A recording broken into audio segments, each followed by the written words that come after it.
One of the most important applications of nuclear energy is in the field of medicine.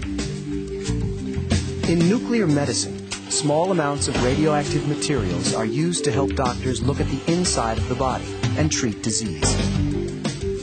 The procedures are safe and non-invasive, and they allow doctors to gather information that might otherwise be unavailable. Nuclear medicine had its start in France in 1902, when scientists Marie and Pierre Curie made a critical discovery.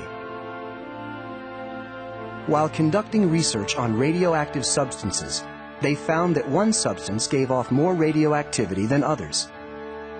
They determined that the source of this radioactivity was two elements, radium and polonium. Monique Baudry, curator of the Curie Museum in Paris, notes, their work was extremely important. The discovery of radium opened up a whole new era. It's been described as the nuclear age. Pierre and Marie were the start of modern physics. Their daughter, Irene Joliot-Curie, took their findings even further by developing artificial radiation. She found that by bombarding aluminum with naturally radioactive particles, the aluminum itself became radioactive.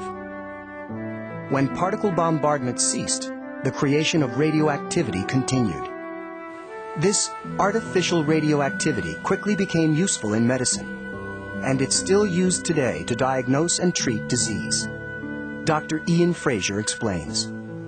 Radiation therapy is a localized treatment of cancer involving external beam radiation and insertion of radioactive materials into the tumor. Radiation therapy was actually in use within a year of the discovery of radiation. Since then, it had become a highly sophisticated treatment of cancer.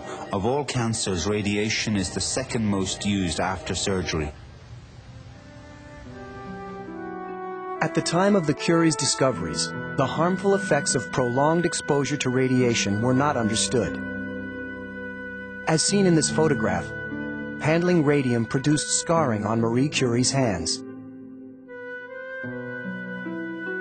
Even worse, repeated contact brought on the cancer leukemia. Both she and Irene died of leukemia before the age of 70. The Curies dedicated their lives to science, and their discoveries continue to prolong life today.